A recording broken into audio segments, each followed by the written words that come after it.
সহজে উত্তর দিয়ে ফেলি। দেশের সক্ষমতা বৃদ্ধি পাচ্ছে, সেক্ষেত্রে আমাদের প্রয়োজনীয়তাও বৃদ্ধি পাবে, খুব স্বাভাবিক। লালমনিরহাট যে বিমানবন্দরটি, এটা অনেক পুরনো একটা বিমানবন্দর, এটা আগে ছিল, ব্যবহার হয়নি। প্রয়োজনের নিরিখে সেটাকে আবার সচল করা হচ্ছে, নতুন করে কাজে লাগানোর চেষ্টা করা হচ্ছে। আপনি নিজেই বলেছেন যে ওখানে একটা ইউনিভার্সিটি করব, এরোস্পেস ইউনিভার্সিটি হবে এবং এভিয়েশনের কর্মকাণ্ড প্রসারিত হবে।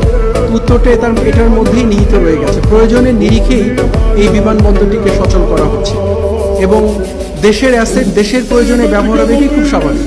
এতদিন প্রয়োজন হয়নি, ব্যবহার হয়নি, এখন প্রয়োজন পড়েছে, ব্যবহার হচ্ছে এবং তার কারণে এটাকে নতুন করে সংস্কার করা হচ্ছে, কলেবর বৃদ্ধি করা হচ্ছে, সেখানে নতুন কর্মকাণ্ড পরিচালনা করা হবে।